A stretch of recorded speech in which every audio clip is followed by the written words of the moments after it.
और भाई मैं एक ही बात कह सकता हूं, आपका साथ और आपका आशीर्वाद मैं खाली नहीं जाने दूंगा। इस इलाके के लिए और आप सबके लिए मैं जान लड़ा दूंगा। मैं इस इलाके को आगे लेके जाने के लिए, आपके इलाके को मैं कोई कसर नहीं छोड़ूंगा। राम राम जी, ठीक हो? तो मैं कहना चाहता हूं कोसली के बारे में, इस पूरे इलाके के बारे में। जहां तक हरियाणा की बात है, क्योंकि अब चुनावी वर्ष के अंदर हम आ चुके हैं।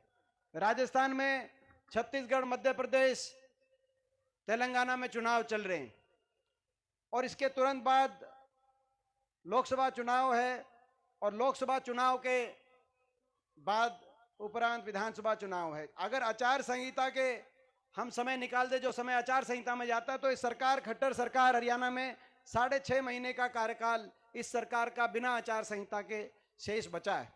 तो जब 6-6.5 महीने की बात आ जाए तो उस प्रदेश सरकार के कार्यकाल को देखने का, समझ का और सोच के फैसला करने का काम जनता का, तो आज वो समय है, वो समय चल रहा है जब आप सोच विचार के फैसला करो।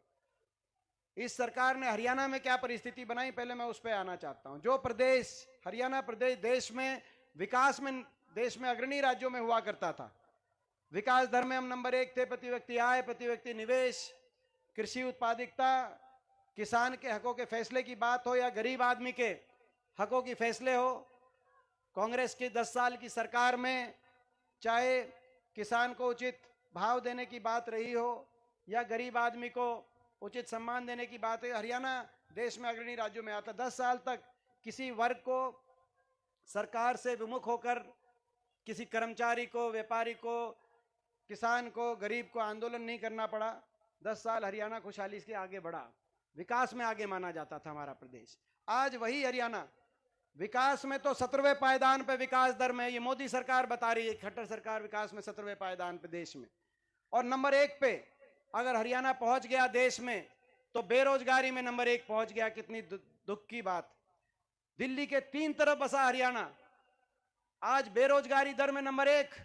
और ये हम नहीं बता रहे, ये भी भाजपा की केंद्र की सरकार बता रही है। इस संसद के सत्र में जब सवाल पूछा गया कि कौन से प्रदेश में सबसे ज्यादा बेरोजगारी है, तो श्रम कल्याण मंत्री ने, जो श्रम और रोजगार मंत्री हैं, उन्होंने जवाब दिया कि सबसे ज्यादा बेरोजगारी हरियाणा में, और हरियाणा में भी बेरोजगारी 2014 के मुकाबले में 4 गुना हरियाणा में बेरोजगारी बढ़ी है। ये भारत सरकार ने दिल्ली में बताया। क्योंकि ना तो कोई इंडस्ट्री आई, ना कहीं कोई थर्मल का कारखाना, कोई औद्योगिक क्षेत्र, ना कोई इंडस्ट्री उस तरह से आई, ना कहीं इंडस्ट्री आई प्राइवेट में रोजगार, ना सरकारी क्षेत्र के अंदर रोजगार दिला पाई। या तो सरकारी क्षेत्र के रोजगार समाप्त करे जा रहे हैं, चाहे कौशल निगम के माध्यम से उनको, या कच्चे में परिवर्तित किया जा रहा है, या तो समाप्त कर रहे हैं पद। बड़े बड़े उद्योगपति घरानों के हवाले देश की बड़ी बड़ी संपत्ति की जा रही है आपके सामने, अदानी जैसे समूहों के नाम हवाले, चाहे पोर्ट, एयरपोर्ट, रेलवे। और अगर बची खुची जो नौकरियां हैं उनको कच्चे में बदल रहे हैं, चाहे हरियाणा कौशल निगम के माध्यम से, चाहे अग्निवीर, अग्निपथ के माध्यम से। मैं सरकार से कहना चाहता हूं, ये वो हरियाणा है। जय जवान जय किसान का नारा अगर किसी देश में, किसी एक प्रदेश में सबसे ज्यादा अगर कहीं गूंजता है तो हरियाणा में गूंजता है। और हरियाणा के अंदर वो नारा अगर एक एक गांव के एक एक कोने में अगर गूंजता दिखाई देता है, तो वो दक्षिणी हरियाणा के अहिरवाल के इस क्षेत्र के अंदर जय जवान जय किसान का नारा गूंजता दिखाई देता है।